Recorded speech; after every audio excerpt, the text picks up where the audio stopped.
and hopefully the lighting is good.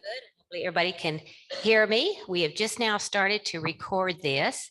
So just to let you know, but there we go. These meetings will be recorded. They will be on our website, so that if you would like to view this one again, you certainly can. If you'd like to share it with anyone else, you certainly can. So keep that in mind, and that probably will be up probably by tomorrow. I'm very, very fortunate. I have a Zoom team, and again, part of them have moved on to travels and different things. But Deb, who you heard me talking to, Deb Jones is our webmaster, and Deb is at her home helping to monitor all of this stuff. So there's a lot of other stuff going on behind the scenes. Plus you saw the many folks that we had on there. I do want to let you know that if anybody is interested at all in helping me with AV, oh, she's fine. If anybody's interested at all, please come forward. We would love to have you. I dragged several people already who did not think they knew AV, and they were fabulous. They did a great job, but we could always use extra helpers to go a little bit quicker. But anyway, with that said, let me move that next. Whoop, I didn't want to move that guy. Okay, let me move. There we go. There we go. I would like to welcome BAPS. BAPS is Bell County Area Parkinson Support Group. And so Deb, I'm going to stop the share screen for a second, and let's spotlight BAPS so that our folks can meet these new folks. And let me get, oh, wait. Okay, let me share screen. Come on now. That's going to create a problem. Let's see. Oh, now I got to get my, don't want to end the meeting. I'm supposed to be able to get my floating things back. Cancel. Oh, golly gee. Minimize. Cancel. Anyway, Deb, I got to do a stop share screen here.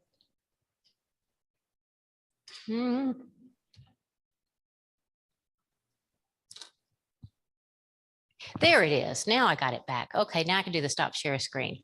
Okay, Deb, can you spotlight BAPS? And hopefully they can show up. Can you hear me? Yes. Great. This is the BAPS group meeting at Garden Estates in Temple. I had to step outside because you were getting feedback from my audio. Oh, I see. Okay, yes, we got them nice, big, and that is wonderful. Yeah. Okay, super. Thank you for thanks. Yeah, if you can't hear me, just let me know. I can always move this thing up closer. Usually my husband says I'm too loud, so I have to, I gotta walk a fine line. But anyway, Gail, I want to say thank you so much. Gail is just helping. I had got quite a few inquiries from Colleen, Harker Heights, and Temple that they wanted to start a support group. And so I called out to Gail, and she helped get these guys together. And so I just would like to say welcome and thank you for joining us. And yes, all right, I'm going to go on, and we can take that spotlight off now, Deb. And there we go. She's got me back on. I'll come back to my screen. Okay. So you can see this is kind of this isn't hard. It's just exciting to try to do some of this stuff.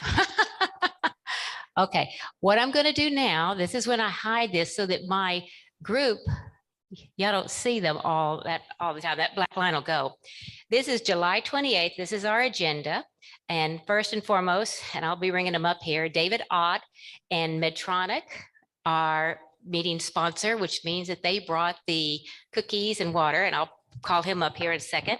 We have our exercise sponsor, which is basically going to be Janie, and Janie Bush is with All Care Therapies, who are speakers. And so they'll be up here in a moment. And you can see there's the speakers that we have right there. They're going to be talking about physical, occupational, and speech therapies. So all of those, and then we'll do a little exercise with Janie on vocal exercise, but then I have a special treat for all of you guys. We will do and show you our dance instructor for our dancing class. Then, if you notice down here, door prizes. I've just got to make sure that everybody get a ticket. Everybody gets a ticket. If you did not get a ticket, raise your hand and I will get Barbara or somebody or Stephen to be sure and give you a ticket because we've got some great door prizes. All right. And we'll go on and call up our meeting refreshment sponsor. Thank you, David. You're just awesome. And I'm going to hold the camera on you, sir. Okay. Thank you so much. And I'll try to can everybody hear me all right? Okay, very good. Thank you, Mary Jane. Thank you guys for putting this together. This is really a phenomenal. It's one of the best there is in support groups. So again, not enough kudos to you guys. My name's David Ott with Medtronic. And real quick, I was going to announce just some exciting news about a new partnership that we've established. This is also listed on the GAPS webpage, I believe. But most people did not know that Apple, that makes the iWatch, iPhone, they had a movement disorder software that was built into the newer versions of the iWatch and the phone that was never released until about a month ago. So when they released that, what happened was there's a company that does the data that pulls this information, and Medtronic has partnered with them. So what does that mean? Well, through this partnership, there's a program that's been created that anyone that can sign up through this, so you can actually independently sign up as just a patient. If you have PD, if you have any type of tremor, dyskinesia, things like that, or if it just opened up. So we're also enrolling movement disorder neurologists in this area. They're getting signed up. So there's a possibility they can sign you up also. But if you actually can sign up yourself, and through signing up, you'd be put on a wait list that you will get a free iWatch, no cost, or iPhone, whichever works, with the software unlocked. So it can track, what can it do? It can track tremor, dyskinesia, sleep, med usage, other things. The great part about this is if you do sign up, put in the wait list, you'll get called through this company that we were working with called Rune Labs. They'll call you, get everything set up, they'll organize it for you, and all you have to do is wear it. It monitors that information. Everything is anonymized, so it's not like information is just being shared around. And then if you turn back into, let's see, your movement disorder neurologist, they're signed up. That information that's been gathered can then go into their portal. They can then see that along with med usage, and it records all this data for them just to be able to objectively look at. So they can actually see, oh, you're getting more tremor at this time, or during this day, or at these moments. And then that can better correlate. So you don't have to be implanted with DBS. This could be pre-DBS. This could be maybe not even DBS is necessarily a thing. But if you have the tremor to dyskinesia, it's something you'd be interested in, you can talk with me. On the website, there's you'll see a little QR code.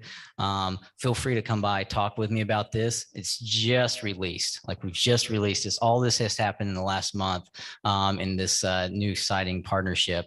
So feel free to contact me. I've got some cards back here also. I'll be here afterwards. And there's even some slips here with a QR code that if you guys are interested in doing right now, I can give you one of these slips. You can get that set up.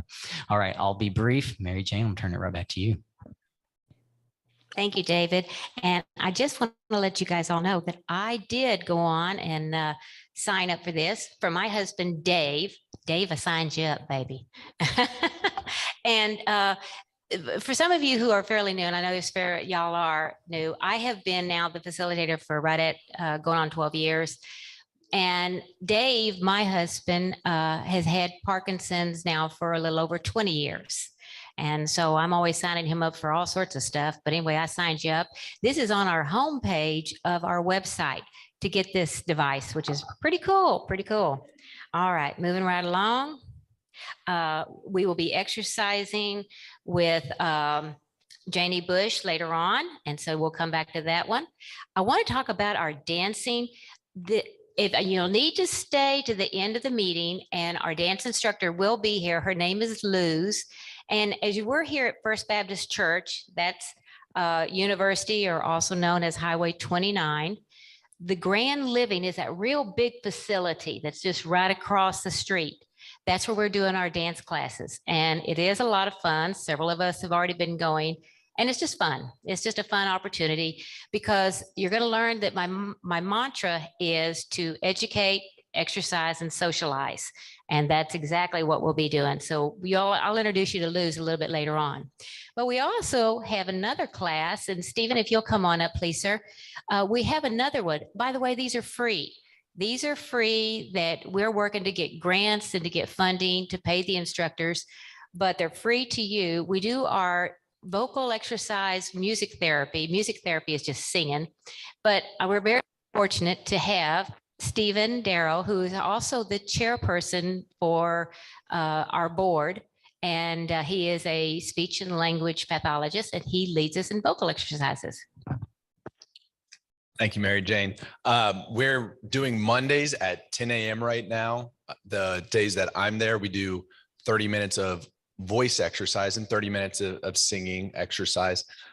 We are going to be doing that for about another month, at which point we're going to move to the afternoons. You'll get plenty of notice. We won't spring this on you. And we are also hoping to bring Janie Bush on board, which I'm very excited about. And we'll have that all synced up, make sure that nobody will be surprised by any of this. I think August 22nd will be her first day, so it'll be me until then. August 8th is the next time I'll be there. I really hope to see you there. Our goal is to keep you loud, your voice matters, and make sure that you're heard whenever you want to be, and to really answer any questions you have. Like Mary Jane said, this is all free. So please, if you're local, you should be taking advantage of voice, music, and the dancing thing with Luz that she was talking about earlier.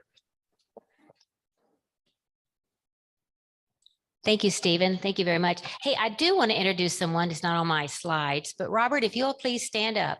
And this is Robert Crane.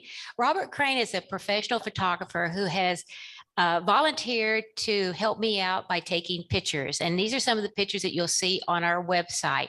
If for any reason anyone does not want to have their picture made, speak now, forever hold your peace, but they're just, yeah, I'll be the censor, but they're just pictures. And as you've looked at my website, we don't put a whole lot of stuff on, but it helps with the newsletter and everything like that. And of course, with him being a professional, he's a lot better than I am at taking pictures. But anyway, thank you, Robert, for coming. You're very faithful and I appreciate it.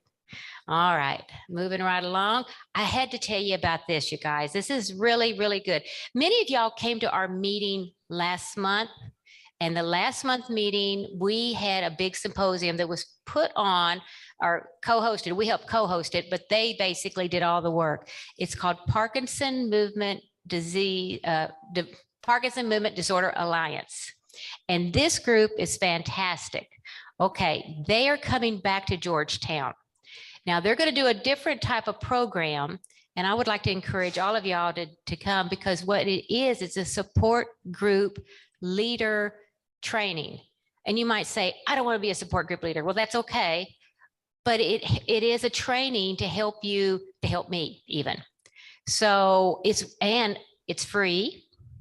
And if you want to get away for a night, they are actually, they've got a hotel rooms for you, free at the Sheraton right here in Georgetown. So it's free, free, free. Also, they are supplying all of the meals and a happy hour. I mean, free. I mean, you can't beat that.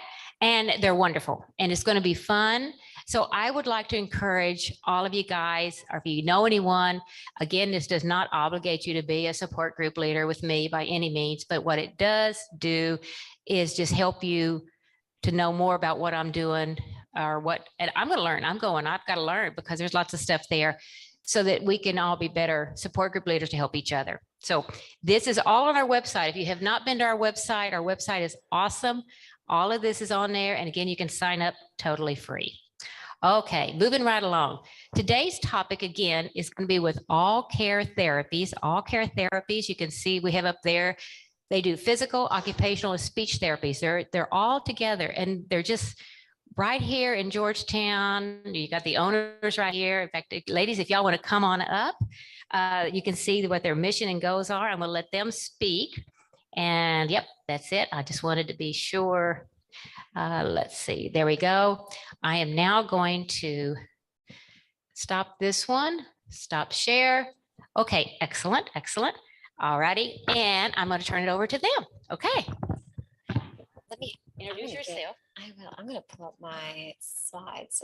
This is Yes. Is that perfect. okay? Of Do course, of I? course. And they can see this or no? Let's see. Oh, sure, they go up, but I've got to, I've got to come in a different way. Give me a second. Sure. Okay, that's where it is. You can be talking to them. Sure. Sorry, I'll introduce myself. I'm Tiffany. I'm the director of the PT program there and also part owner at All Care.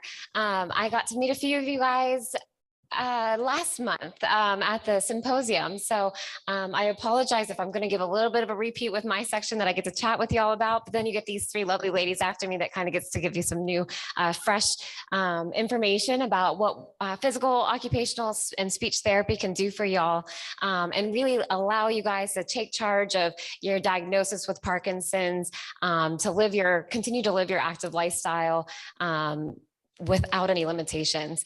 I truly love the programs that are available for. And I'll let you do the slideshow. I don't know how to. That's okay. Yeah, then you need to do your slideshow. I can just leave it like this and we can flip through too. I can play the. If you click this, that makes the slideshow right here go forward. There it is. Mhm. Oh, there it is. Perfect. Yep. And then Janie can click on through. Which one has this? On stage, I'll sneak on up. Whoop, I gotta get out of the way. I can. I'll walk on over the stage. All right. So Janie, go ahead and go on to the first slide. So I always love statistics and stories. So I'm sorry, I'll try not to tell too many stories so I can share time with the rest of my crew. But one thing that I do find really interesting, important, that's going to kind of lead in my conversation that we're going to have together is that there's about 8 million people living worldwide with Parkinson's. That's a pretty significant number that's out there. What's also pretty wild out there, that prevalence of those diagnoses is supposed to double by 2040. And that's big, that's huge. And so in theory, why this is important, because it's not only affecting you and your family, but it's also affecting the economy, our society, with this increase in diagnosis. And the sad truth, it makes people pay more attention to this diagnosis, but let's look at the positive.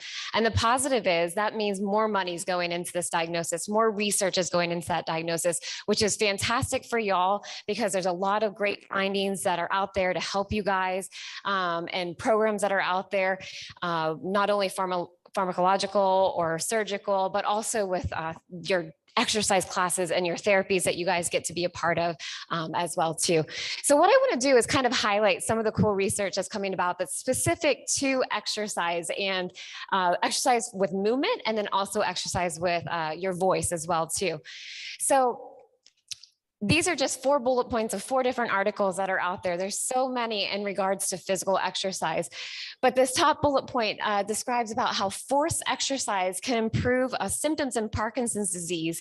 And the changes seen in the brain connectivity is actually very similar to the changes that are seen actually with medications as well. That's huge. So when I say forced exercise, that means that exercise that's just taking you a little bit out of your comfort zone. It's pushing you hard. And when we push you hard with those exercises, you're getting that much of a change in your brain that it's the same thing as medications. I want to highlight that I'm not saying to not take your medications, but exercise is really important for you guys to do, just like your medication is really important for you to take on a regular basis. Another research article looked at aerobic exercise, and it not only promotes physical fitness, in yourself, but it also improves your cognitive and procedural functioning. Really important. We know that with Parkinson's disease, sometimes it can be a little bit harder to process information and or higher functioning, higher cognitive skills. Keeping active, doing those aerobic exercises help you reduce those symptoms, which is a really fantastic finding that we're finding with exercise. Looking at aerobic exercise again, it also increases dopamine and stimulates brain activity. Again, awesome. We know our dopamine levels are low, so we really want to keep those dopamine levels high. So keep active with those exercises there. And we're also finding in research that structural changes are actually happening within the brain when we do types of balance training. So I guess the point here is that, we think about just doing physical exercises just to stay active and stay movement. And I want to highlight though, what is actually happening in the brain. There's a lot of what we call neuroplasticity, a lot of increased blood flow to the brain, a lot of different shaping that's happening in the brain that can really help you fight off those symptoms. And again, like I said, take control of your diagnosis. Next slide. So I want to look at voice exercises too, because it's so important to also recognize these. There's some good research articles that are out there that are looking at intensive speech treatment sessions that are targeting voice. Comparing it to also just regular treatment sessions that are focusing on articulation, and compare it to individuals that don't do any treatment at all. I have a few bullet points from multiple studies down here, but comparing those 3 specific treatment styles, it showed that the intensive speech treatment targeting the voice showed the most significant change with intelligibility. So intense voice treatment is so important for you to work on to keep that intelligibility nice and strong. Also, that voice treatment had a significant post-treatment improvements in phonation, which Janie's going to kind of jump into a little bit later here shortly. And not only that, it was the best treatment option to be maintained 7 months out. Another study showed that intensive voice treatment resulted in the most long-lasting behavioral and neural effects. Again, the brain changes, they're happening. It's increasing that blood flow. So we're seeing a lot of that adaptive. I need to work on my voice, right? Yes, yeah. It really helps get that brain developing and really countering a lot of those symptoms that you're seeing associated with that Parkinson's disease. Go on to the next slide. Another thing that we're seeing in research, voice exercises also really help with facial expressions. We know that decreased facial expressions is very common with that Parkinson's diagnosis. Doing these voice exercises doesn't just increase your phonation, and it doesn't just increase your clarity when you speak, but it also helps with your facial expressions, which is a huge part of communication. It's so important to have those facial expressions to be able to share your feelings while you're communicating as well. And one last study, because I love research, that LSVT Loud program has been studied, and it also positively affects throat muscles for swallowing function and spontaneous cough effectiveness. That helps with a lot of your voice complaints. Again, this is not my specialty. Janie's going to jump into this later, but there is so much good research that supports not only exercise in your body, but exercise in your voice to help you guys take charge of Parkinson's. So the point of all of that research that I gave you, I want to highlight that physical exercises and voice exercises is also your medicine. It is your medicine, just like your levodopa that they prescribe you to take. So when you take your medicine on a regular basis, you should be doing your exercise on a regular basis. You should be doing your voice on a regular basis. And that the exercise and movement and combined with your surgical and pharmacological management makes you guys be able to attack this diagnosis as a whole. And it's really important. It improves brain function, it slows the disease progression, and it provides symptomatic relief and ultimately improves your everyday activities. It improves your ability to go out into the community without any limitations and still be active. So how and why do these programs work? What are we finding within the research program? We all know, obviously, with Parkinson's, these are the common symptoms that when I do an initial evaluations, I have patients that come in and talk to me and they say, I'm getting a little bit of moving a little bit slower. My movements are getting smaller and getting stiff. My balance is off. I'm having difficulty walking, especially with turning, freezing episodes, feeling stuck, tremors. Those are very common, complaints that the patients that come into the clinic really work on. But what also is really important to understand is, go ahead to the next slide. Yes. Parkinson's disease is not just a motor dysfunction. It's also a sensory dysfunction. So what happens essentially is we have decreased activation for internally generated movements. Our perception of reality and our as sensory systems, there's a motor mismatch. There's a miscommunication that's happening with our brain. And that's what these symptoms are really targeting, not only the motor symptom complaints that you guys come in with, the slowness and the stiffness, but we are attacking that sensory motor mismatch. That's so important. The one thing that I really, really want to highlight that makes Parkinson's a really unique diagnosis and an amazing diagnosis is it is the only diagnosis that's out there that can be rerouted. When somebody has a stroke and you ask them to move their arm, they've already developed symptoms that has increased tone or decreased or a lot of weakness in that arm, and they can't go ahead and reach forward necessarily, or it's still challenging. Individuals with Parkinson's, you guys can do it. You just need the right cueing. So our goal is to find a way to rewire your brain, get a different pathway so you don't have those things that are inhibiting you to be able to function. Find that alternative route that still exists within your brain to manage your symptoms and make it you guys so much more successful during your daily activities and lives. So to kind of reiterate this, what we're seeing without necessarily exercise, maybe with medications, we're seeing a downward spiraling effect. What we're seeing is this top here, difficulty in self-perception, awareness. It's okay. It does not recognize movements are slow. And we go down this spiraling effect where your self-cueing isn't as great as it used to be. So you continually have scaling or reducing the amplitude of movement patterns. And then all of a sudden you have smaller movements. And then you, again, have decreased awareness, and it keeps going down this cycle, and we get smaller and smaller, quieter and quieter, which ultimately leads to increased stiffness because we're not moving and all these secondary complications. So we want to counter that. So with utilizing all the research that we found with how successful exercise can be with you, we have programs that are out there that these ladies are going to jump into here shortly that utilize that research, utilize that knowledge to rewire that brain, just kind of I mentioned, find those alternative routes, focus on amplitude, focus on sensory awareness to address those non-motor symptoms and really make a change. And we're going to talk about those programs here shortly, but go ahead to the next slide, Janie. And ultimately what these programs are going to do is it's going to improve your self-perception. It's going to improve your self-cueing. It's going to increase your amplitude and motor output. It's going to produce larger motions. And instead of spiraling downward, we're going to work on spiraling back up, and we're going to be able to be a lot more functional without limitations. So implications for therapy. Can we teach individuals with Parkinson's how to internally adjust their faulty plan for appropriate forces? Absolutely. Can we improve sensory processing for improved error detection and error correction? Absolutely. You can start any one of these programs at any point in your disease process. You can start it really early on. And I'm telling you, I've had very high functioning where they came in for an eval and I'm like, shoot, I don't know, I might have a hard time challenging them. But I found a way, and we found different ways to make this program adaptable to their higher level. And then I've had patients that are a little bit further along, and that's okay. But we've been able to adapt these programs to really make a change in their life. And I want to also tell you that this gives you the foundation.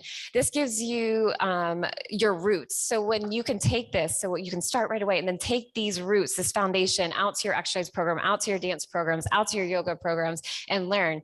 And we don't want you to have to keep coming back to us. We want to be friends. We don't want you to stop into the clinic and say hi, but we just want to give you that foundation so you can learn it. And then maybe every now and then we'll come back for a little boost session with these programs. And we love doing that as well too. I'm going to briefly touch about physical therapy and LSVT Big before these other girls jump in and talk about how OT and Big works together, how another program that's similar to Big, Power, Kayla's going to touch on that, and Lainey's going to touch on the speech programs. But when we talk about physical therapy and the Big program, this is one of the first physical therapy, occupational therapy programs that developed. It's an intensive program. I'm not going to lie. And I tell my patients straight up when they come in, it's going to be hard. It's not going to be easy. And it's fairly rigid. There's some pros and cons of the program, and I'll give you both the pros and cons for sure. This program is pretty rigid. They want you to do 1 hour therapy sessions for 4 times a week. That's a lot. And then they wanted for you to do it 4 weeks straight. And I promise you, you're going to be tired, but I am doing those exercises with you. I'm tired with you, and I get my workouts in while you do your workouts as well. When we're working together, our goal is going to be high intensity. Again, research shows that, remember that first bullet point, forced exercises creates more change in the brain, increases blood flow. So I'm pushing that forced exercise. I want 7 out of 10 exertion level when I'm working with you guys. So I ask my patients, if a 10 equals that you just ran a marathon, I want you close to that feeling. I want 7 out of 10 exertion level, and we're going to work hard, but I promise you'll make it through and the results are worth it in the end. And your typical therapy session that's involved with the Big protocol is very typical. It has that protocol that you follow. You do 8 daily exercises that target specific movement components associated with Parkinson's disease. This also becomes your homework. And then we pick 5 functional tasks that you guys pick out. You tell us that you want to work on, and we incorporate those every day into our therapy session as well. And we challenge those 5 functional tasks. We make them harder. So then when you actually have to do it in real life, it's easy peasy. We always focus on big walking. And then we also try to combine a lot of these activities to make them so you can go out into the community, put everything together and be as successful as possible. What I want to show you real quick is a couple of videos and success stories. One is a promotional video at the LSVT Big website, but it is really fantastic to see what kind of change can happen. This individual, 71 years old, there's a ton of videos on the LSVT website. So if you want to have more interest, go check them out. They're really great. This gentleman, 71 years old, he's been 14 years since diagnosis. He was referred to PT for slowness, difficulty walking, falls, and freezing. His Parkinson's medications were optimized before starting LSVT Big. This is important to know. His medications didn't change from before and after. And he just did that intensive 1-month therapy session. So 1 hour, 4 days a week for 4 weeks. And I want to show you the befores and after. Go ahead and click on that, Janie, the blue hyperlink. Right here, the 71-year-old, yep. Click on that and it's gonna give you the link to open up this. There you go. And then if you hit this down in the bottom, your right-hand corner, it'll open this up to be a little bit bigger. Yep, that full screen. Yep, right here. There you go, click that. So what you can see on your left is your before and on the right is after. On the left, the first thing that's notable to consider is this gentleman's walking with a cane. On the right-hand side, 1 month later, doesn't need the cane anymore. He is so much further past his speed, his arm swing, his stride is so much better. And if you're paying attention to this gentleman on the left, you notice when he gets his transitions on the floor, he kind of freezes a little bit and it becomes fairly challenging for him to be able to cross those different variations in terrain, where the gentleman on the right has no issues kind of crossing some of those variations in terrain. Again, 1 month, that's huge. No medications changes. It's a game changer, I think. I'm a little biased, I'm a PT, but I think it's fantastic. Go ahead, and if you hit the escape button or get out of that video, I want to show you one of my patients. I think you can go back up to, do you want to help with the Google Slides? I don't know, I kept, let me see.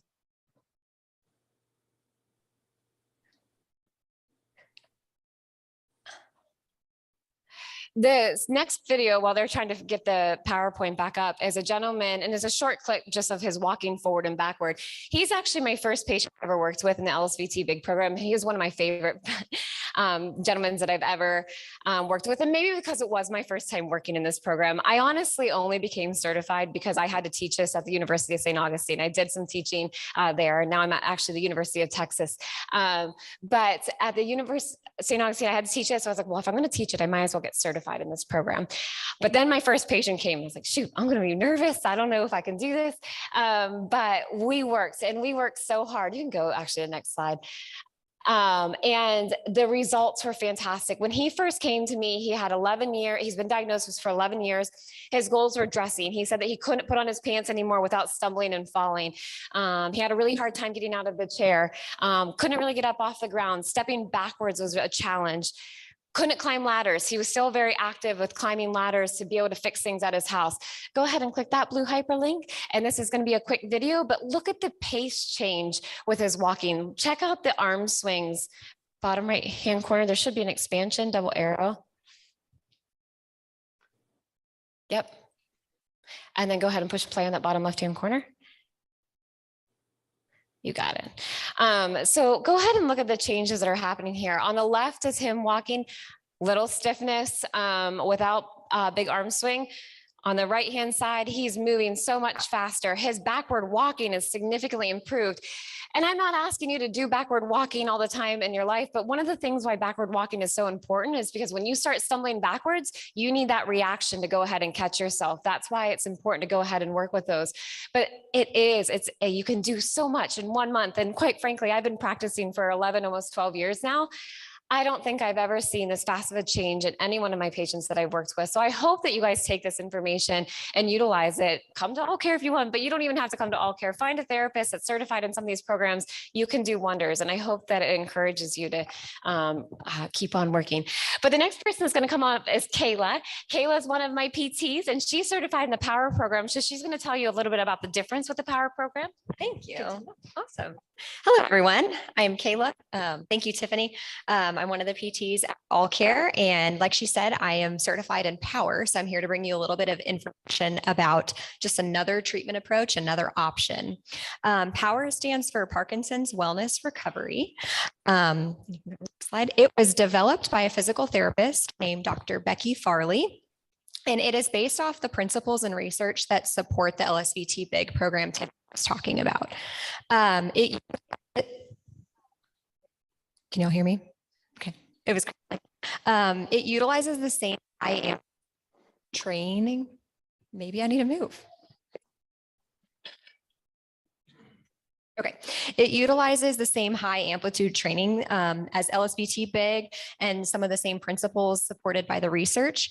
But Dr. Farley's motivation with developing this other program is to create a program with a flexible and adaptable protocol. So it's just a little bit different than LSVT BIG, another option for individuals to choose from. I like to think of it more as a framework or a set of principles and methods that can easily be adjusted and applied to any individual across their treatment sessions to target different symptoms associated with Parkinson's. So I've really enjoyed the adaptability of the program and I appreciate how different it can look for all the people I work with in different stages and with different motor concerns. It targets 4 motor control skills and is made progressively more physically and cognitively challenging to target most of the major motor and non-motor symptoms in Parkinson's disease. So before we get into actually what POWER would look like, just a few important exercise principles that Tiffany touched on already, but the research really supports early exercise, high intensity exercise, and complexity. So we use all of these principles within the program, trying to start off as early as possible to get a really good foundation, like Tiffany said, and then take that out into the community with all the other great programs that are offered. High intensity, so working a little bit beyond our own self-selected effort level is highly supported by research. And then we utilize varying complexity, continuous practice, and task-specific practice to make the most out of our sessions. So after all, we get good at the exact things that we practice. So being very specific about our interventions and why we're using them for a specific goal is extremely important. So the power moves are based around skills that you learned during development. And they're put into 4 core moves. These are skills that underlie everything we do in our day-to-day life. Every movement that we make, you can break down into at least one of these core moves. And the research shows that these are the skills that commonly begin to deteriorate among people with Parkinson's. So that's why they're utilized in the treatments. We retrain these skills so that we maintain them, get better at them, and move about our lives with efficiency and reduced motor concerns. So let's see here. We can perform the 4 moves in several different ways, different positions to mimic daily mobility, and different coordinated patterns, so that we can have an impact based on how we perform them on stiffness, slow movements, balance impairments, things like that. The goal though, so we'll go to the next slide. What's the goal? A few definitions are really important. Mobility, it's our ability to move about freely and easily. Function, it's our ability to perform all of our ADLs. So we put those together and we have functional mobility. That is the main focus, not only with power, but also with LSVT big, but in our treatment for when we're working on many of these concerns. What does a power session look Can we like? get the There slideshow isn't on the a video? specific framework like Tiffany presented with LSVT big in terms of the number of sessions and how that is structured. But usually with a power session, we begin with some type of higher intensity, kind of repetitive fluid exercise. So usually this is a bicycle, it can be brisk walking, something like that to get the heart rate elevated, get some blood flowing. And we do this prior to our neuromuscular reeducation, which is the power moves, in order to promote what's called neural priming. This gets the brain really ready to rewire these motor patterns, so that we make the most out of our treatment session, and taking it home, you have that carryover that we want to apply it to later in your day-to-day life. The 4 main moves that I mentioned are based off of our what we grew up is anti-gravity extension. That's the first one on the left. And we call that the power up. It is designed to strengthen our extensors and stretch the front of our body in order to promote improvements in posturing. This is really important because, as we know, throughout life, gravity brings us forward. And a lot of times that can be something a lot of people come in with a complaint of, that they're kind of in this little bit of a stooped posture. So we work on that extension, help bring the body upright, promote that optimal alignment. And it's really important for many more things than we realize. That actually helps us to improve our step length, because if we're forward, it's going to be harder to take a big step. But once you're upright, you can take that big step and open up. Let's see here. I got distracted. That's my fault.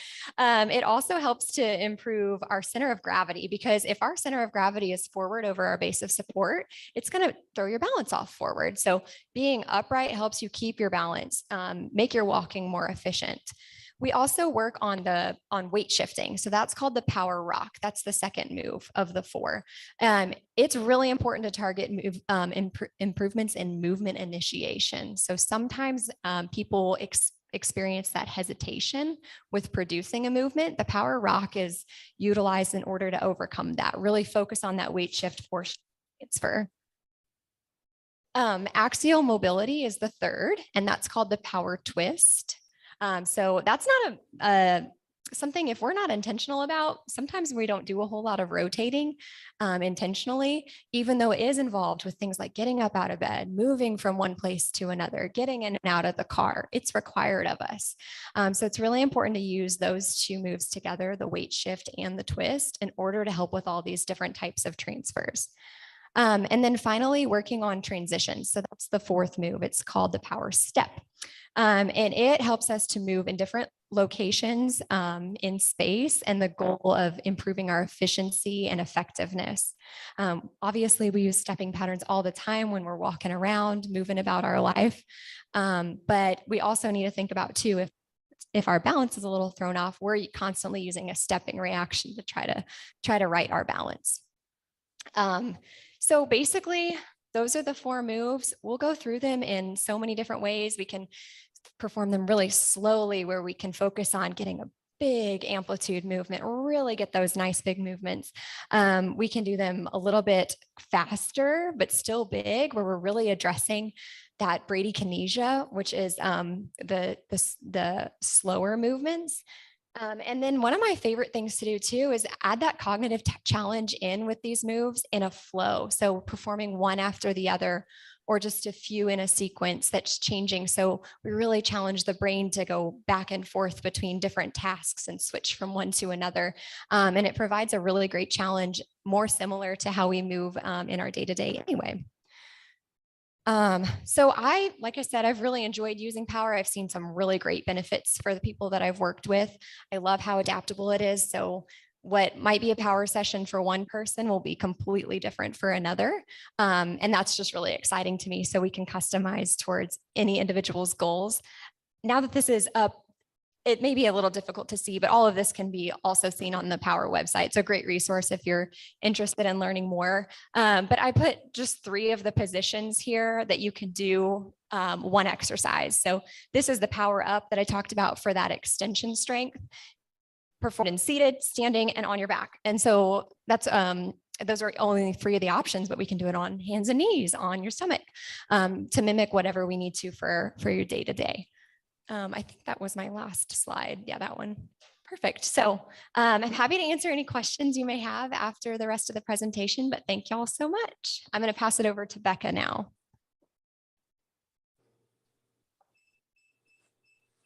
Hey guys, I'm Becca. I'm the occupational therapist, or a occupational therapist at All Care. Okay, so no, that's gonna be hard. Okay.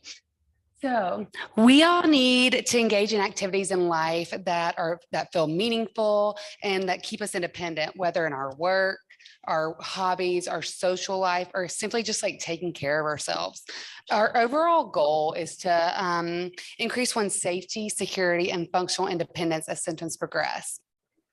Whether you've been living with Parkinson's for 1 month, 5 years, 20 years, and whether your goal is playing tennis or spending time with your family, our approach is the same: to find ways to match your personal strengths with activities and an environment that will help you reach that goal. ADLs like bathing and dressing, eating, sleeping, and even walking that were once second nature can become very challenging. And those challenges can be very frustrating and hard to adjust. But there are ways to improve safety while supporting a good quality of life. That's my main goal. I want to increase your confidence, your hope, and just get you back to what you were doing. Okay, so at the initial time of the diagnosis, OT can provide education and support to the individual. They can continue to fully participate in family, work, and community roles. As symptoms progress, we can help with adapting activities and the environment to improve safety within the home. Strategies can be discussed for the individual to continue participation in meaningful occupations, cognitive engagement, and caregiver education. Okay. So these are some adaptive tools. I love adaptive tools when they're needed, but sometimes they're not needed. Like this spoon right here can help with some tremors, with micrographia. If your handwriting or fine motor skills are just a little shaky, or you're having trouble with these type of activities, you can always thicken the grip, make it easier, so you're able to write for a prolonged period of time, help with dressing or even cooking, a rocker knife. But so OTs have always been good at teaching people how to adapt devices and clever compensatory. Thank you. Yes, compensatory strat techniques. While this is still true, one thing that I've learned with the use of adaptive devices is that they're not always needed. For example, if we can address the underlying deficit of hypokinesia by driving amplitude needed for a task such as buttoning a shirt, the patient can perform the task without even learning how to do a button hook or avoid buttons altogether. I can't tell you how many people come in and they don't they just avoid it just because it's hard or it takes a long time to do something and frustrations there. You're trying to get out of the house. So what can we do about that? This is why I love finding adaptive equipment that works for my patients' occupational performance, but why not try to perform the task like you've always learned it? That's where BIG comes in. The goal to BIG is effective, science-backed, empowering program for people of all stages of Parkinson's, as Tiffany addressed earlier. It addresses not only the movement issues, but it also takes into account the non-motor symptoms, including the emotional and cognitive changes. The goal of BIG is to recalibrate a person's perception of movement so they can use a simple internal cue of BIG in every life, no matter what the task. BIG reteaches you how normal movements should feel. Often these movements feel silly and strange at first, too big, even though you're comparable to those people around you. Over time, you learn to recognize these larger movements as your new normal. So, as I said, it's intensive one-on-one treatment. It could be with PT or OT, or if the goals align, you can split it between 2 days a week with PT, 2 days a week with OT, depending on what your goals are. So I think it's really important when you come in to have, I know caregivers have goals, right? But what is your personal goal? What do you want to get better at? What do you need to improve your quality of life? That's sort of where I come in. I just want to make sure that we are safe and we are able to engage in those things that are meaningful to us. So let's really dig into what's important to us. Because Parkinson's makes it harder to remember those bigger movements consistently. So treatment includes a lot of repetition, progressive challenges, as well as daily home practice and assignments to use bigger movements in life. Yeah, so I will show you a video. It's a promotional video off BIG, but this is pretty cool. So just notice the changes in him in general, overall changes after he does it.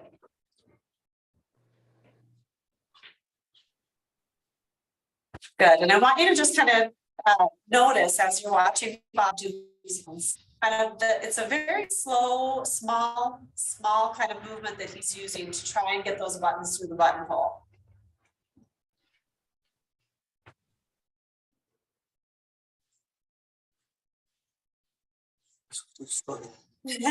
And this can be a very frustrating thing for a lot of people, Bob. You're not alone in that.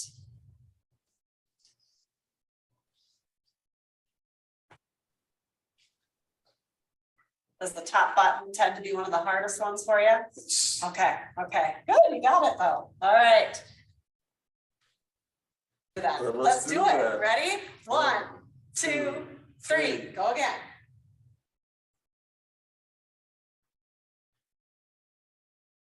Wow. Really push it in hard. Nice. About a third of the time. You're right. Good job. This is my favorite. Now go back in and close it like you're angry with it. Really push it in strong. Yeah. Nice. Look at that How fast confidence. is that? Even quicker. Even quicker. You're right. I haven't done a button that quick and I don't know how long.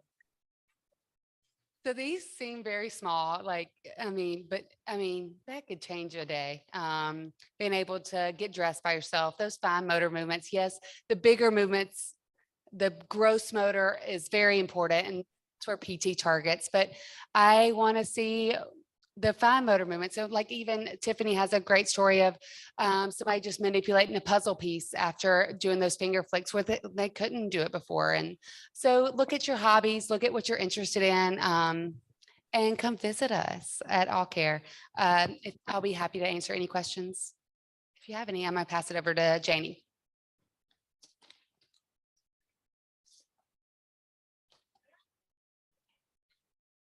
I can't hear you.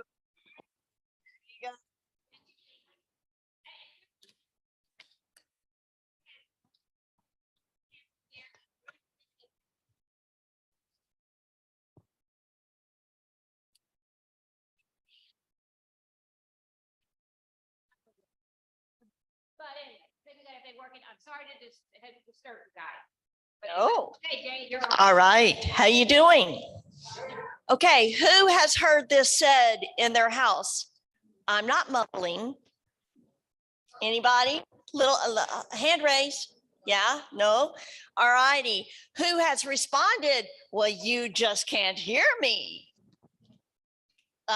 Okay, I see a couple of those. All righty, move on.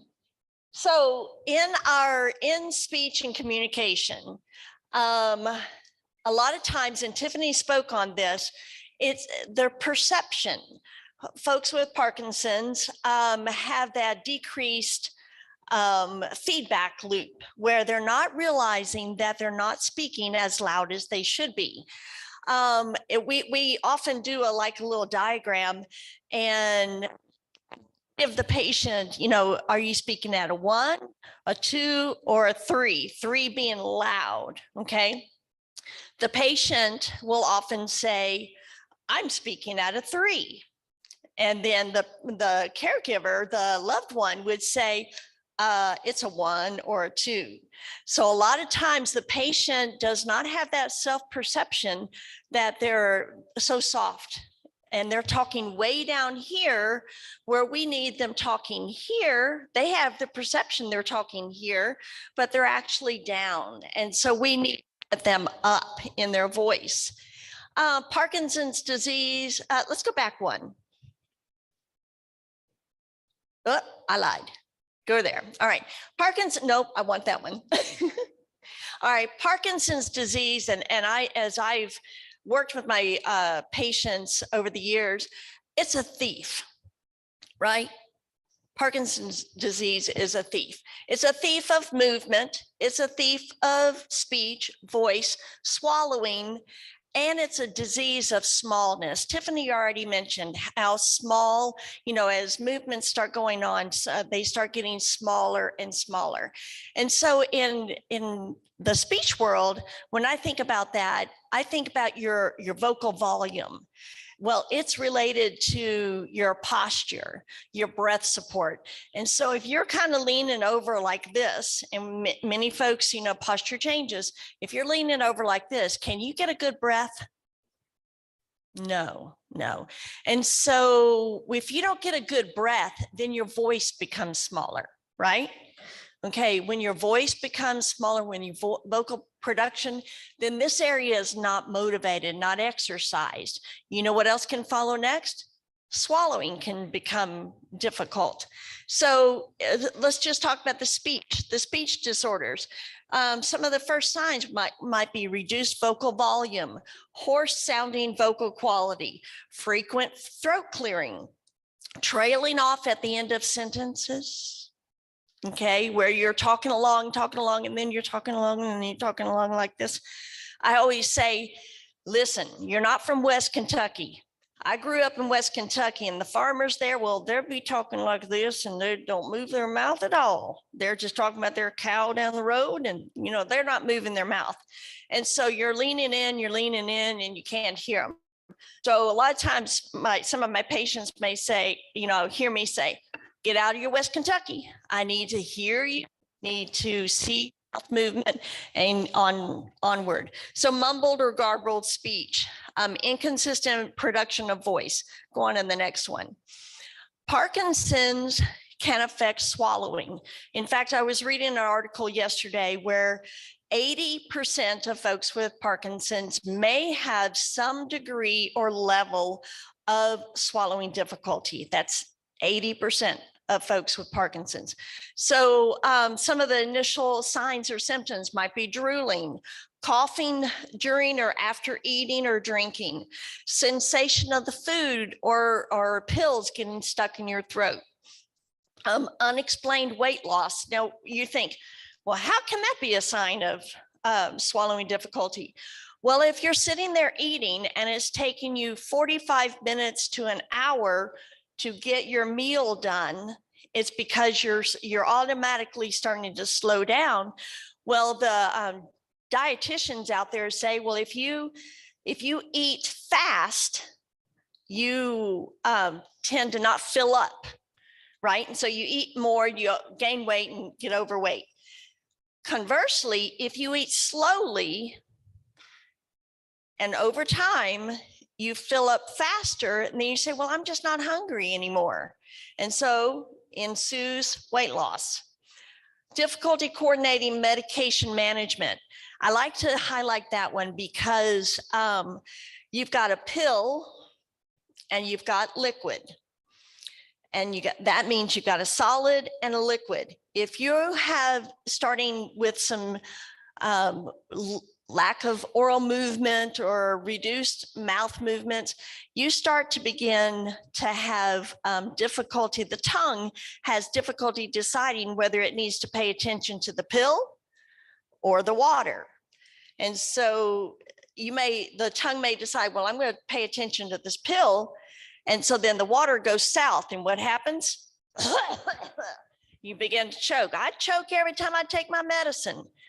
We can talk to you about ways to coordinate that. Maybe put your medications in a little dollop of applesauce or something like that. I'm not prescribing that, but that is something that can be a suggestion. All right, move on.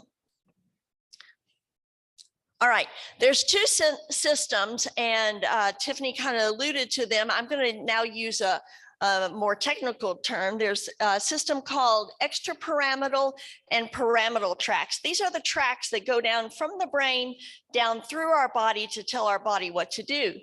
The extrapyramidal is where Parkinson's likes to target. It targets these are the things that are dependent on dopamine: the walking, the talking, the eating, dressing, swallowing, everything that we're talking about today. So those are the extrapyramidal. Those are the fine motor. Those are the tuners. The pyramidal tracks are Parkinson's foe. Okay, they're not dependent on the dopamine to a large extent. These are the purposeful actions. Tiffany or Kayla might have said something about, you want to reach out and get this. Well, someone with a weak arm is going to have a tough time. Someone with Parkinson's might just kind of have trouble getting there. But if we can cue the system, you can reach out there and grab that and get that pin. Otherwise, you might be just going a little bit slower. But if you use your cues, you can get that sucker and do what you need to do with it. So we're engaging the pyramidal system in our therapies. Okay, move on. All right, there are two programs out there. One's called Speak Out and one's called LSVT. And now I want to talk a little bit about LSVT. LSVT was started out in Colorado, I believe that's right. And it stands for Lee Silverman Voice Treatment. And you might think, well, Lee Silverman must be a pretty hot dog speech therapist. No, it was the lady, it was the mother, it was the grandmother that had Parkinson's. And she went to a speech therapist and said, I know there's a way I can, communicate better. And the daughter was saying, Mom just wants to be able to talk, a little stronger to us. And so her name was Miss Lee Silverman. And the speech therapist began working with her and been developing this program of LSVT Loud. And the patient got better and better and better. And so they decided to patent that and just, name that as Lee Silverman Voice Treatment Loud. And now that became so successful, then I'm not sure who the physical therapist that came along and started say, well, if that works for speech, let's do it for physical therapy too. And so they developed that and grew that program. So you see, that's where it came from: LSVT Loud, LSVT Big, and the whole corporation or the umbrella is LSVT Global. And that's where you would type in to find that information. Speak Out is a same type of program, same type of effort, much like Power is the same, very similar to LSVT Big. Speak Out was born out of a lady that was doing therapy in her home that was LSVT Loud certified.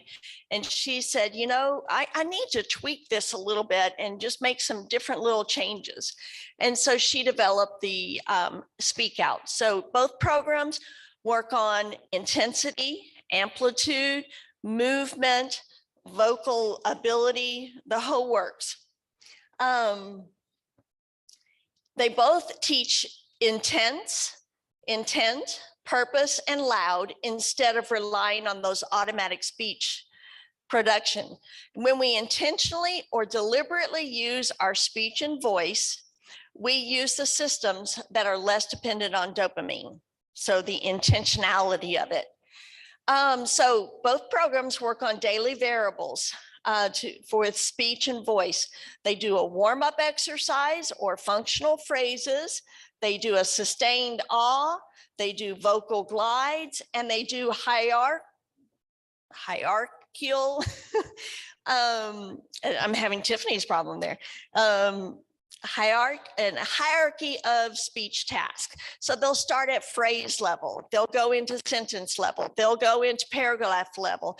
They may spend a session going to a grocery store with the patient where he has to go up to the meat counter and ask for the sirloin strip cut yay thick, whatever. So it's employing a lot of spontaneous and effortful voice.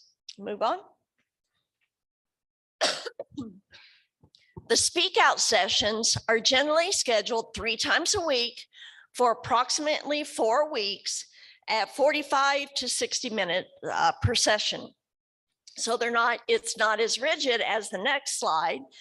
LSVT, pretty much if someone's going to do LSVT loud as LSVT big, the person needs to attend 4 times a week, 4 weeks at 16 sessions at 60-minute treatments. If the person's doing less than that, other than the combined, if they do 2 days OT, 2 days PT, I'm having voice trouble.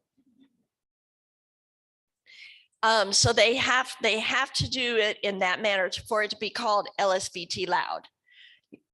Thank you. I got one up here. I got this. Yeah. And that's one thing I'm going to say. If you come see me, bring your water bottle.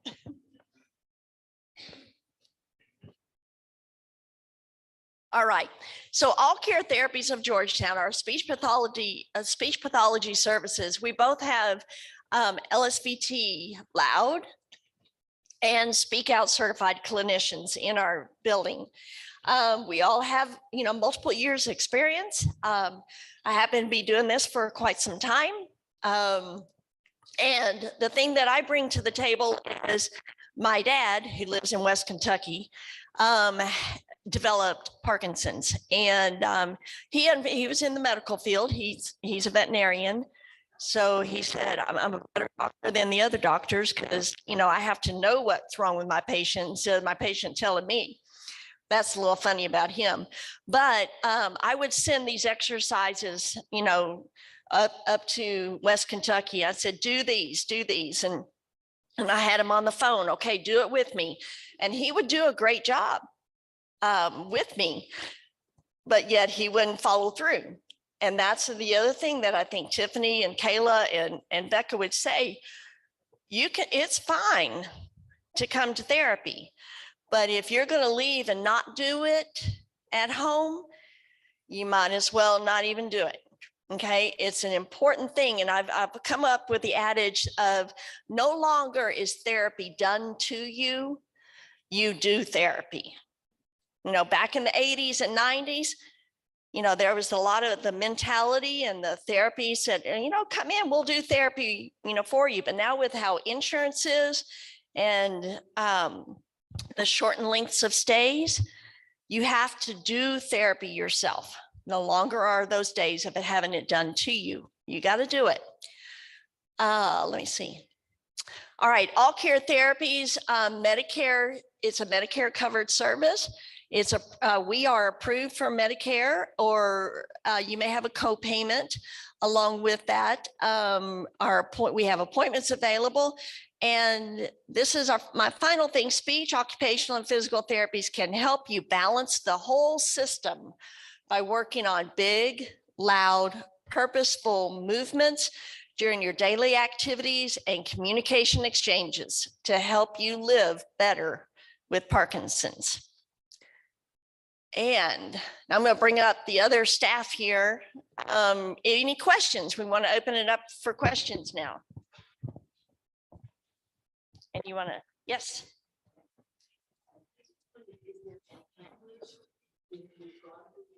You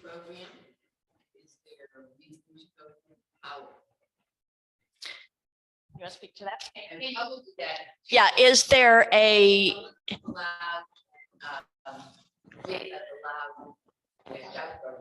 right. If, yeah, I'm gonna, the question was, if you have gone through loud or big, LSVT loud or LSVT big, or speak out, do you need to do the other counterpart? And my answer is no. What each program is complementary of the other. They both are emphasizing intensity, amplitude, practice, and developing it into your daily. Now, having said that, can you go back and get another session? Do you have to do it right after the other?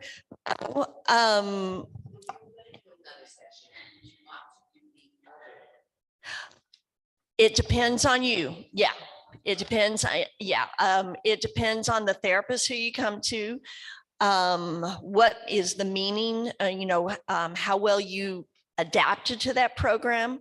I've had people come back to do work with me following the Parkinson's diagnosis, and they did LSVT 10 years ago. And they come back, I don't want to do that all again.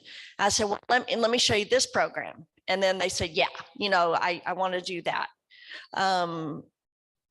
It is recommended after you've gone through a therapy to come back for a recheck 6 months later. Are you keeping up your vocal quality?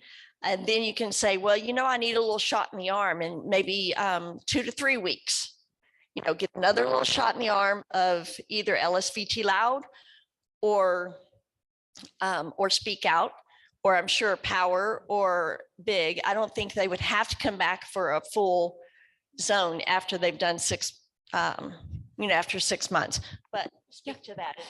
Yeah, so I agree. It's not necessarily that you should do the other if you haven't done it, right? But I think the biggest difference, it's all the same principles, right? It's research supported in the same ways and performed in the same ways. But I think the biggest difference, at least between big and power in the PT department, is some people aren't interested in the schedule of an hour, 4 days a week for 4 weeks. So that flexibility is a little bit of appeal to someone, especially if they're involved in other group exercise classes, because there's so many around.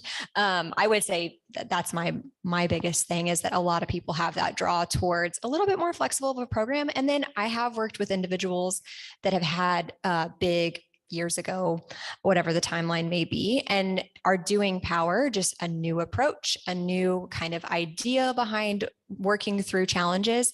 But to piggyback off what Janie said too, a huge thing is that it's PT, speech, OT in doses, right? For life, whenever you have a decline in some sort of skill, or something's, becoming really tricky for you and we need to get like a tune up on it.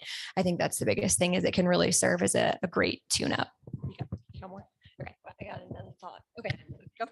The other thing, and I think Kayla was alluding to this, is that once you graduate, after a big program or power program, speak out, LSVT big, LSVT loud, it doesn't stop there.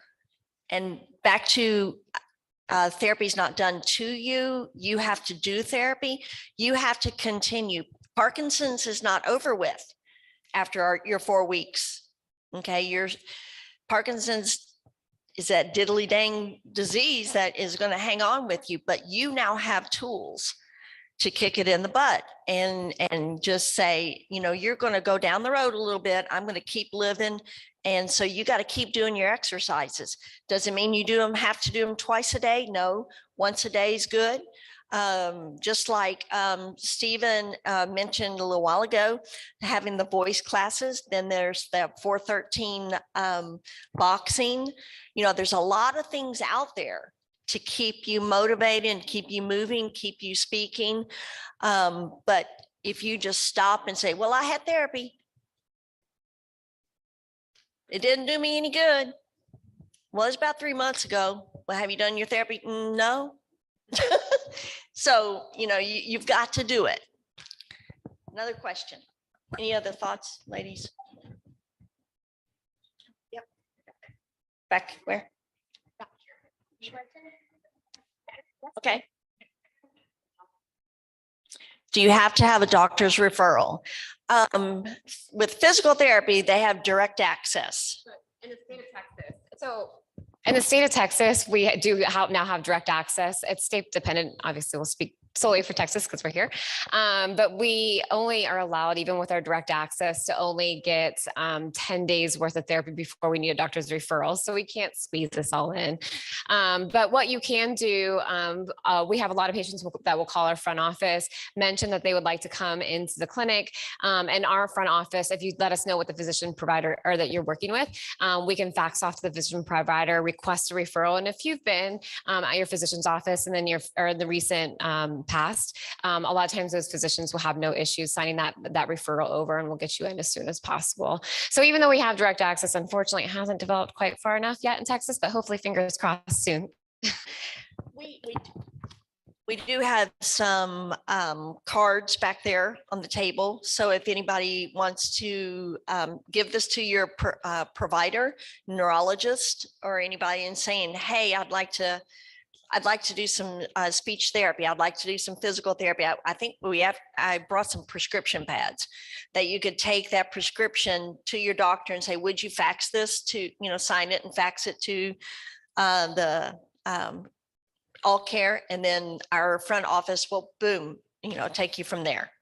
And if you can't decide between physical therapy or occupational therapy, because they both do the program, really think over, like, what are your personal goals? What do you want to do? I mean, if you have questions, call and be like, hey, can a therapist just give me a call? Because I don't know which route to go. Give us a call. We'll talk to you. I mean, very friendly. And I think you really need to invest in Parkinson's. We're here, we're there. Like, you need to invest.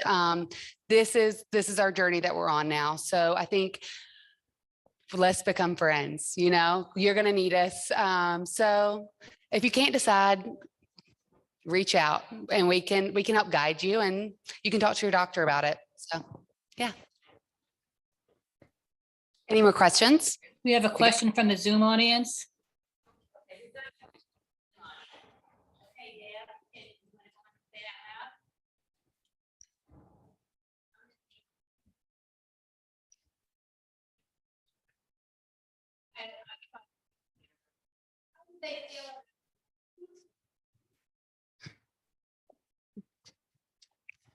Let me tell you, I love Pilates, so I can't discourage it.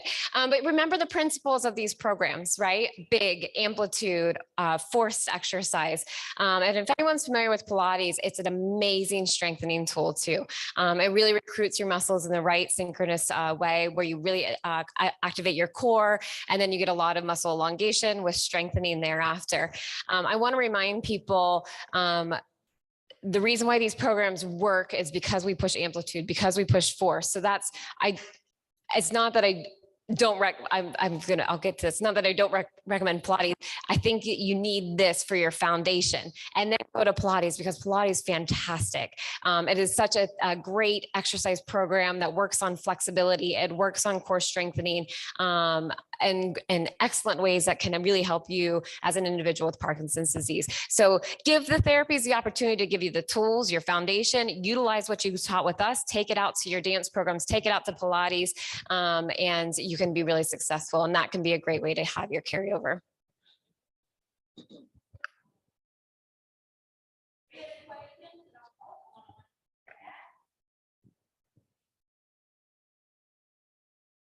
It's time for some voice exercise. So you haven't gotten rid of Janie yet, but at least it's going to be a little bit more fun and interactive. Oh yeah, she'll be too loud. So I would like to give a round of applause to this awesome group. They are wonderful. They are located right there on Williams Drive, but more importantly, they offer the full package in regards to therapies. And I believe, I know Medicare covers it, but does it only cover it once a year or? No. So Medicare and all insurances, and obviously each plan is a little bit different. If speaking of Medicare in particular, what in theory, there's a Medicare cap that you can only spend so much per a year. But if it is medically necessary, Medicare will still pay for services even after passing that cap. If you go and just complete the big program or the lab program, it doesn't max that cap out. And again, say for instance, you want to work with speech therapy and then wanted to work with physical therapy, you might near that cap. I don't know the exact numbers off the top of my head. But again, if it's medically necessary and we can support it, then you can continue with therapy services. I've had patients that have had multiple impairments that we've gone through the program have made significant improvements, but they weren't quite ready to leave therapy yet. And then we kind of adapted our therapy sessions after we completed the program, but it's okay. We continued because that was kind of their personal goals that we still wanted to work on. And again, if it's medically necessary, you can continue on with therapy services. Any other questions at all? No? Okay. Whoop. Oh, we'll spell over. Sorry. There we go. Yeah. Okay, well, what we're doing, and I'm looking right here, Janie's going to use her slides, but is that there? Yep, and then you just need to. Okay. I'm gonna make sure they're on, because I lost my slides somehow during this thing.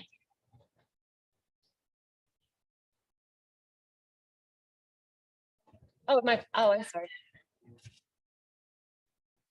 Okay. And let me make sure the slides are coming through on the Zoom. Okay.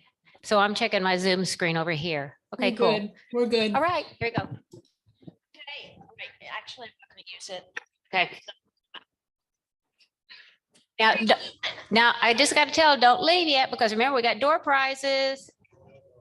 Got to go. Okay.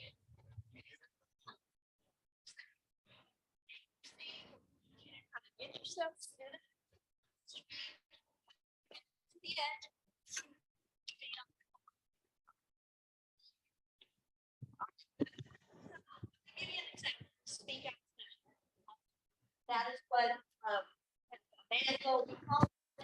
So in the beginning, the first thing we're going to do is we're going to get the mouth engaged with the breath support and get that volume going. So I'm going to get the warm up is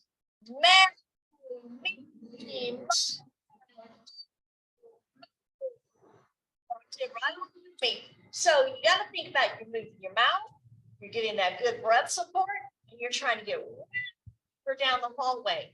Now I've had some patients say they can hear me doing this, and I said yes, they can. That's great. And I don't want anybody to hear me, working in here. I said I declare, why are you here? So you gotta be brave. Because I'm in there yelling. They've already said.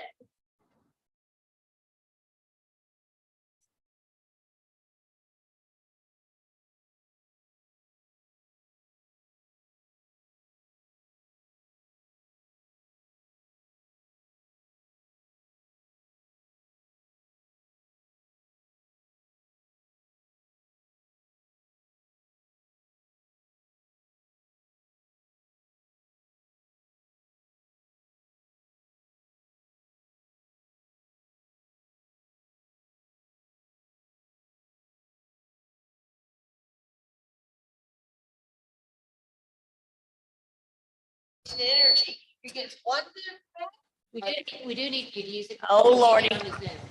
All right, can y'all handle it? All right, so here we go. We're gonna do one more round, okay? All in one breath if you can. Good breath of air. May, me, my, mo, moo. Excellent job. All right. So we would repeat that in session 10 times. But when the patient is working at home practicing, they only have to do it 5 times. But we're going to do 10, not here today, just to give you a little taste. The second one is sustaining as long as you can. All right. This is not this. So I knew I don't want to blow them away. I don't want you yelling and screaming. I want you to use your cheerleader voice, okay? Down here.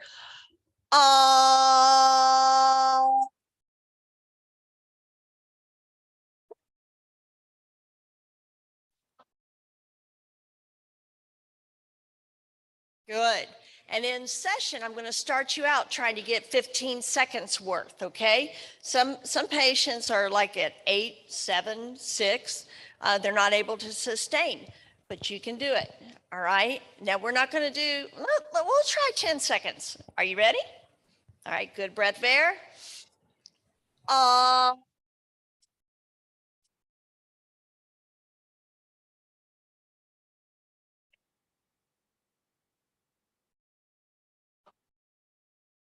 Some of you keep on going, way to go.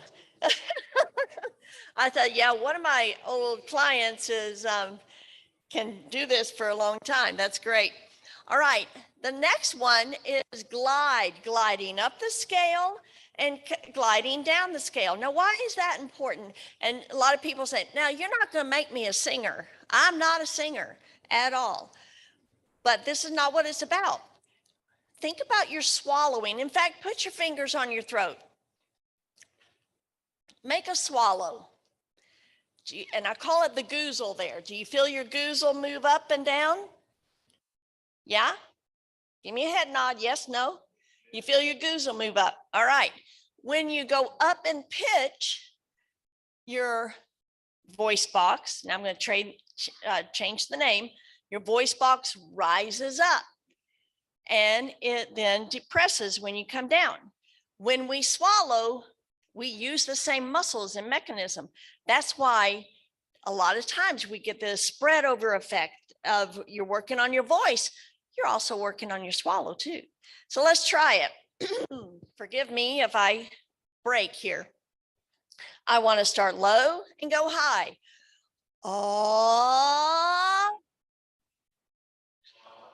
Take a breath up here. You're up on top.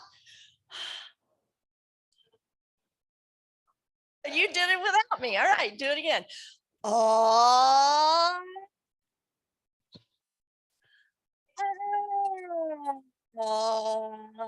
One more time. All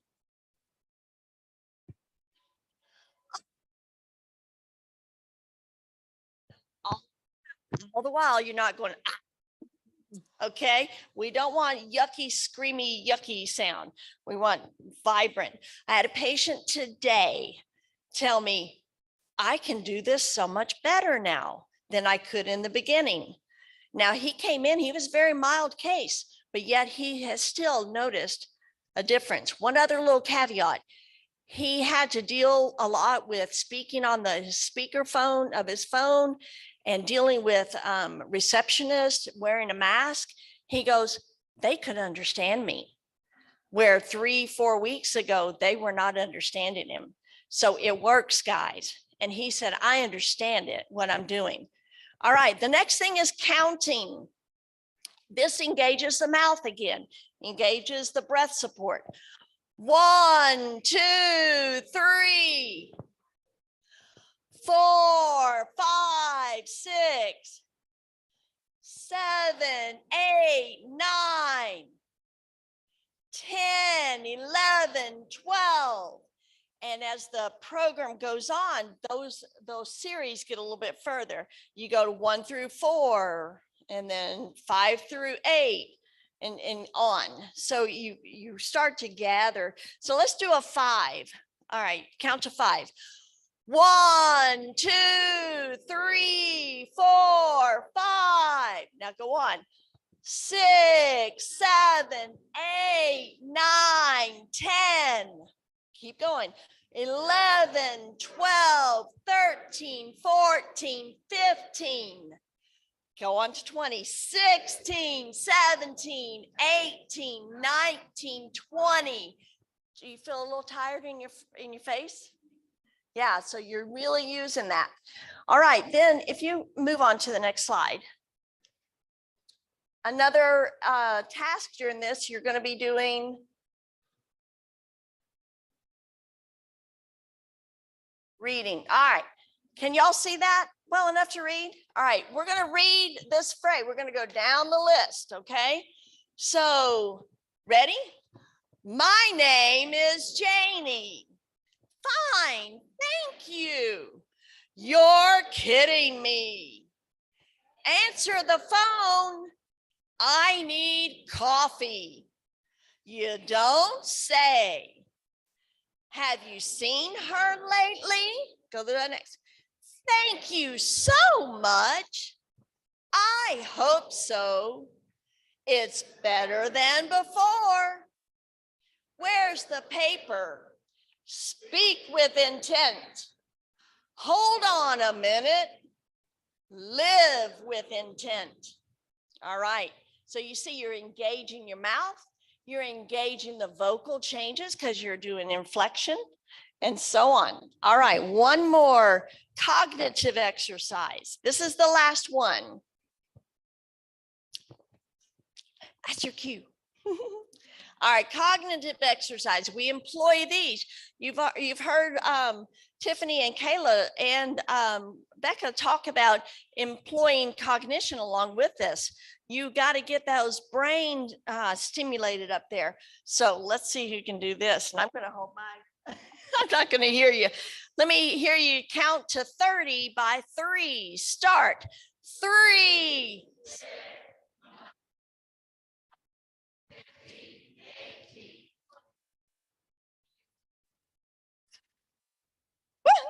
Y'all did it. Good.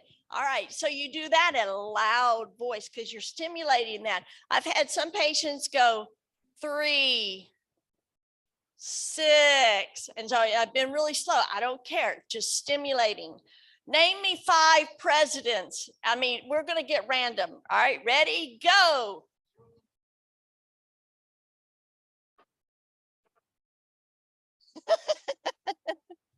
All right, good, good. And so that concludes the exercises. Then we were panting, we're done. All right, thank you. I think that's all that we have. All right, now we get to dance. Thank you so much. This is Janie, and Janie is going to be helping out with our vocal classes, correct? And are y'all alternating or? It's alternating, I think. It's going to be second and. And then he's going to be first and third? Oh. Okay. Okay. All right. To the afternoon. Okay. Okay. Well, this is a in progress. So yep. We're getting started with that. Thank you, Janie. It was excellent. Thank you to All Care Therapies. It was wonderful. I am going to end theirs. And let's see, I'm going to have Luz, if you want to start coming up, Luz, we'll get you right there. And let's see here. I have to, for some reason, mine, a PowerPoint had gotten messed up. I hope it's not totally corrupted. No, there it is. Excellent, excellent. Okay, so let me come back to Zoom and share screen. Here I am, share, and okay. See, get your tickets ready too, guys. We're going to be having our tickets. And let's see, slideshow. Nope. Dadgummit. Okay, there we are. That was thank you to them. Our GAPS mantra. Let me make sure I'm checking it with, I have 2 cameras going later. Okay, so they should be seeing everything correctly. And what we just did our exercise and with Janie Bush, and it was wonderful. And now we're going to dance with Luz. So Luz, would you like to come up here? Do you need to bring a chair up here? Okay, while Luz is setting up, I'll go on and let you know. You got that chair? Okay. Anyway, Luz is going to be doing our dancing class and you're going to get to practice that. In the meantime, I'm also going to have Carol and her helpers. I believe it's Barbara and maybe Anita. She'll get some helpers. If you'll bring up the door prizes, we are just about ready. Oh, we've already got, gosh, they're ahead of me. Okay, super. Okay, so we'll be doing that right after. And she's getting her music set up. In the meantime, I want to ask, how many, is this your first time to come to a GAPS meeting? Raise your hand. Okay, so we got 1, 2, 3, 4, 5, 6. All right, I just want to say welcome. Thank you so much for coming.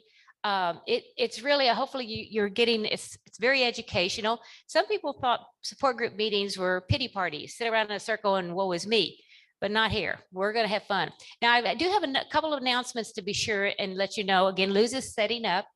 On the back table over there, we have donations or we have items that people have brought. I, as a registered nurse, am not endorsing anything, not giving anything, but if there is anything over there on that back table, you can certainly take it. If not, we will be taking them to where the pharmacy stuff will have to get rid of that. But if there's anything you want, you can certainly take that stuff. Also, you can certainly take cookies home. We have plenty of cookies. I want to do that.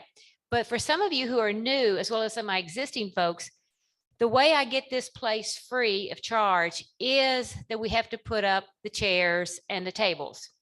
And we'll all be here to help out. I'll be putting up AV, but I've got several people that'll kind of show you. We put our chairs up on the racks, but that's your job if you don't mind helping me out, because if not, I have to drag my husband and say, you got to put every chair up, darling, and he didn't like that. Okay, Luz, how are we doing? Are we just about ready? Okay. Oh, also, we have some sunglasses. Is anybody missing a pair of sunglasses? We found some sunglasses and there was a glass on the back table, right? Of this glass. We have 2 missing items as of today. Okay. Okay. Well, I don't know which is which. Okay. I'll let you, here you go, Carol. I'll let you pass all that stuff around. All righty. Now, before you do, let me get you up here because I'm going to do a stop share screen. There we go. And can you move that thing? Yeah, just move it behind the screen. So that way. Okay. Let's see. Now I did a stop share screen. Let me see why it's still up there on that screen. Oh, okay. Stop share. I know. I'm trying to, Deb, do you have any suggestions here? I don't know what's going on, why it's not showing up on Zoom. okay. Simultaneously. So do you not have anything at all right now, Deb? Screen. Let me click on that one. No, I can see it on the screen, but it's not coming from Zoom. Okay, now it's back on Zoom. Okay, it's back on Zoom, but you're seeing her Let's Dance one, right? Yeah, I see her as well. Oh, you can see her also? Okay, cool. I don't know why mine's not doing it then. Okay. All right, okay. It's gone. You got her okay? It's gone now. Oh, it's gone. Yeah, we just see her, so I don't see the Let's Dance slide. Oh, okay, that's good. You just see her. As long as you see her, that's the important thing. Yeah. Okay, so I'm going to let her talk here. Luz Mendoza is our instructor for dance class. Hi, everybody. Good afternoon. Just want to invite everybody on Wednesdays at 1:15. Join us. You don't have to remember anything. It's all fun. It's movement. It's going home with a smile, and we'll love to see you. It's free of charge, and we are just across the street at Grand Living every Wednesday, 1:15 till 2 p.m. If you have any questions, let us know after the presentation. And I'm going to go over just the beginning of the song, and then we're gonna come back and replay it so we can all do it together. Sit up straight, keep your feet on the floor, and let's start dancing.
How are we doing? Everybody's fine. That's great. Are we feeling it? Are we liking it so far? Can we all join us? Just follow, have fun. Let's move a little, put a smile on our face. Let's go. Do it again.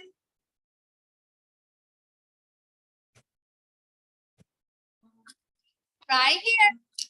Come on. Right.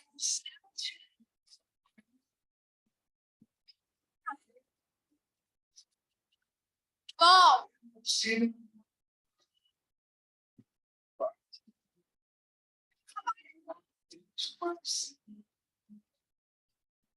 Give me a heart.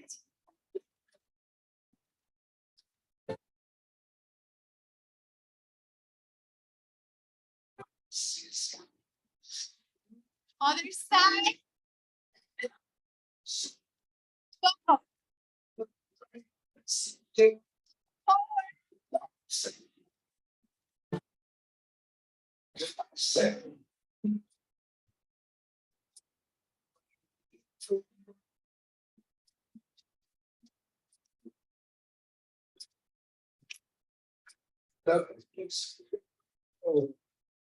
So pretty in the sky.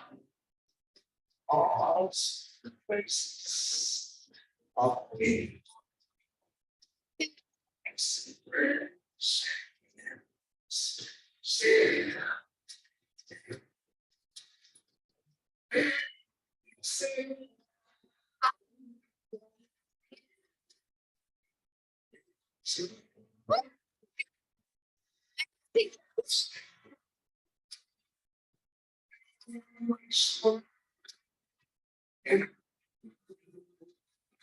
And I'm just about to say,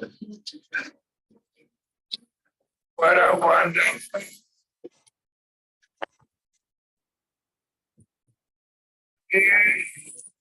So I think to myself, wonderful.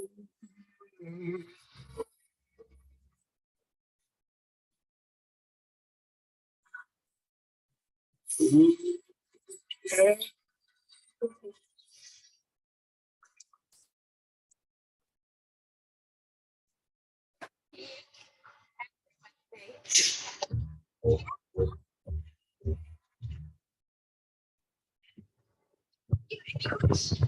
Do you have any questions for Luz?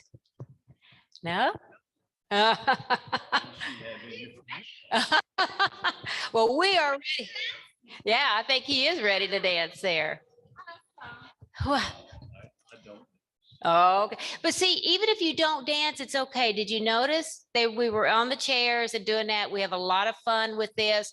So I hope you will join us. It's free to you and it will be every Wednesday. We're changing the time to 1:15.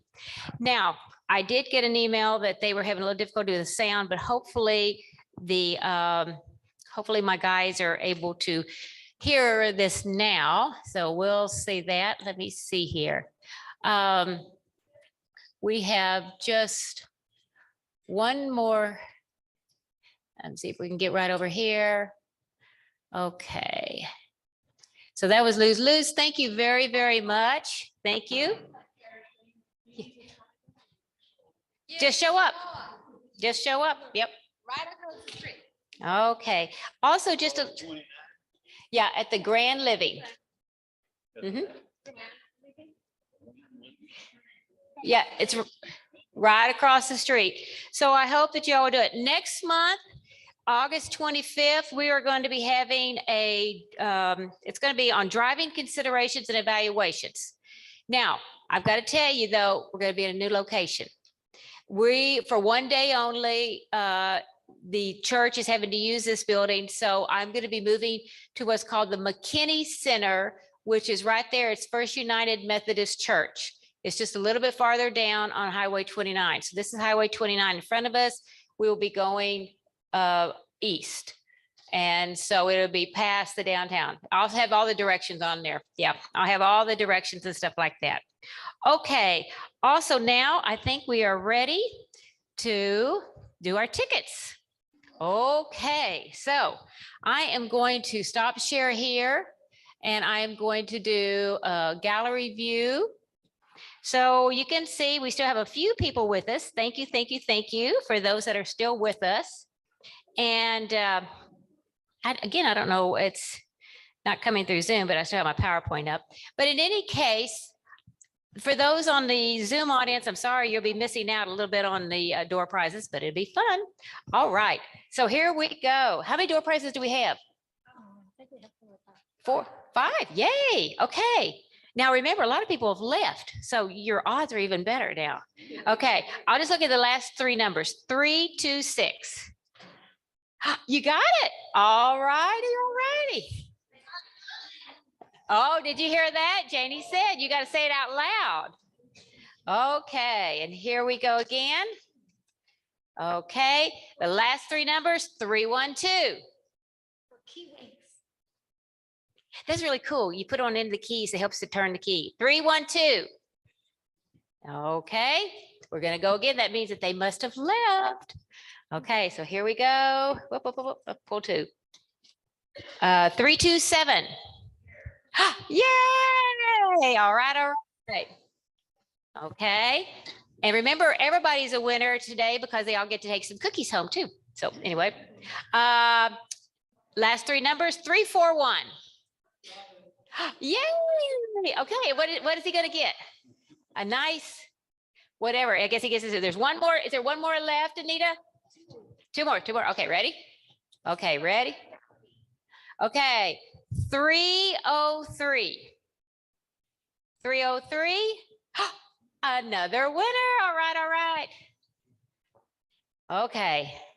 And now how many? 1 left? 1 left. Okay, here we go. Ready? The big winner, big winner, big winner. 328. 328. Going once, twice. Huh? Did we get it? 328? Yay! All right. Well, listen, thank you so much. Some of these are door prizes that were left over from our symposium that we pulled here, but I want to say thank you all for coming. But if you can help us, and Barb, while you're back there, if you can turn on the light for us like you did, but if you can help us put up the chairs, we greatly appreciate it. And then we'll bring down the tables and then take some cookies home. That'll be the last table to do. Okay, there we are. Thank you. Bye, everybody. Bye, Zoom crowd. Thank you. Thank you. Okay.